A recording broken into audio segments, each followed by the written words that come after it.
நாளைக்கான வீடியோவில் என்ன நடக்குன்னு சொல்லிட்டு பார்க்கலாம். வீடியோக்குள்ளே போகிறதுக்கு முன்னாடி நம்ம சேனலில் லைக் அண்ட் சப்ஸ்கிரைப் பண்ணி சப்போர்ட் பண்ணுங்கள்.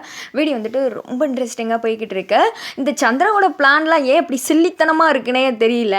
யார்ட்டையாவது ஒரு ஆள்கிட்ட மாட்டிக்கிற மாதிரி தான் மேடம் எப்போயுமே பிளான் பண்ணுறாங்க. ஃபஸ்ட்டு சீனில் வந்துட்டு பணத்தை வந்துட்டு சிவனாண்டிகிட்ட கொடுத்துரு, சந்திரா இவ்வளோ பணம் எங்கேருந்து வந்துச்சு அப்படின்னு கேட்க, அதெல்லாம் உங்களுக்கு எதுக்கு, நீங்கள் இந்த பணத்தை கொடுத்து எலெக்ஷனில் கலந்துக்கோங்க அப்படின்னு சொல்ல ரொம்ப தேங்க்ஸ் சந்திரா அப்படின்னு சொல்லிட்டு சிவனாண்டி சொல்கிறாங்க. இல்லைங்க, எனக்கு வந்துட்டு நீங்கள் எப்படி பெரிய ஆளாகணும், அதுவும் எங்கள் அக்கா விட பெரிய ஆளாகணும், அவள் வந்துட்டு உங்ககிட்ட அவமானப்பட்டு கை கட்டி நிற்கணும், அதுக்கு நான் என்ன வேணால் பண்ணுவேங்க அப்படின்னு சொல்ல, சரி சந்திரா, நான் முதல்ல அந்த வேலையை போய் பார்க்குறேன், என் கைக்கு அந்த பதவி மட்டும் வரட்டும், அடுத்த பணம் பலம் பதவி பலம் எல்லாமே என்னை தேடி வந்துடும் அப்படின்னு சொல்லிட்டு சிவனாடி வந்துட்டு சொல்கிறாங்க. அதுக்கு தாங்க நானும் அந்த நரகத்தில் கிடந்து கஷ்டப்பட்டுட்டு இருக்கேன், உங்களை பிரிஞ்சு நீங்கள் போய் வேமா போய் ஜாயின் பண்ணுங்க அப்படின்னு சொல்லிட்டு அமுச்சு விட்டுட்டு ஒரு மாதிரி சந்திரா மட்டும் நின்று யோசிச்சுட்டு இருக்காங்க.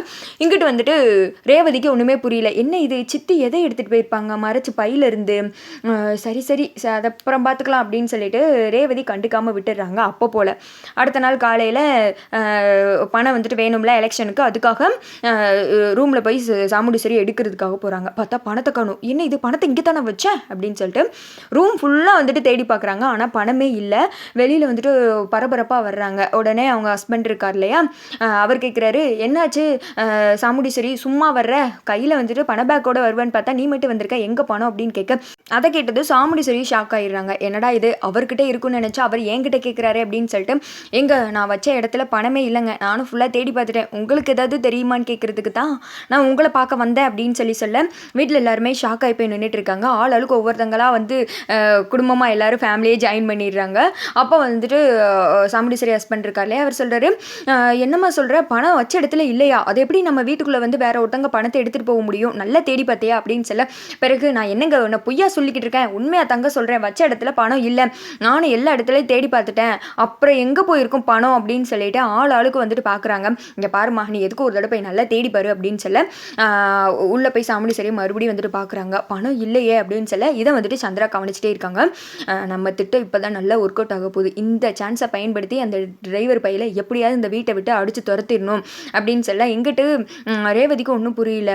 அவங்களும் வந்துட்டு யோசித்து பார்க்குறாங்க, என்னடா இது, அம்மா பணத்தை கணு சொல்கிறாங்க, ஆனால் நேற்று சித்தி தானே ஒரு பேக் எடுத்துகிட்டு அம்மா ரூம்லேருந்து வெளியில் போனாங்க, நம்ம அதை அப்போ என்னன்னு சொல்லிட்டு கண்டுக்காமல் விட்டுட்டோம், ஆனால் இப்போ வந்துட்டு அம்மா பணத்தை கணுன்னு சொல்லிட்டு இருக்காங்களே, ஒருவேளை அந்த பேக்கில் தான் பணம் இருந்திருக்குமோ, ஆனால் எதுக்கு அம்மாவோட பணத்தை சித்தி எதுக்கு தேவையில்லாமல் எடுக்கணும், ஐயோ ஒன்றுமே புரியலையே, இப்போ சித்தி கண்டிப்பாக ஏதாவது ஒரு பிளான் பண்ணி யாரையாவது மாட்டி வர்றதுக்கு தான் நினைப்பாங்க, ஆனால் சித்தி எதுக்கு இந்த பணத்தை ஒழிச்சு எடுத்துகிட்டு போகணும், யார்கிட்ட கொடுத்துருப்பாங்க அப்படின்னு சொல்லிட்டு ரேவதி ஒருத்திக்கும் வந்துட்டு மண்டையை போட்டு குழப்பிட்டு இருக்காங்க 1008 கேள்விகளோட. அடுத்து வந்துட்டு சாமுண்டி சொல்கிறாங்க, பணத்தை காணும் அப்படின்னு சொல்ல, அதை கேட்டதும் இதுதான் சான்ஸ் அப்படின்னு சொல்லிட்டு சந்திரா சும்மா இருக்காங்க. அக்கா எனக்கு தெரியும்க்கா அந்த பணம் எங்கே இருக்குன்னு அப்படின்னு சொல்ல எல்லாருமே வந்துட்டு ஷாக் ஆகி போய் பார்க்க ரேவதியும் கூடவே சேர்ந்து பார்க்குறாங்க. வேற எங்கேயும் போயிருக்கலாம், இந்த பணம் நம்ம வீட்டில் இருக்க ஒரு ஆள்கிட்ட தான் இருக்குது, எல்லாம் யார், உன்னோட அந்த ரூமை டிரைவர் மாப்பிள்ளையை தான் நான் சொல்லிட்டு இருக்கேன் அப்படின்னு சொல்ல ரேவதிக்கு சுருன்னு கோவம் வந்துடுது.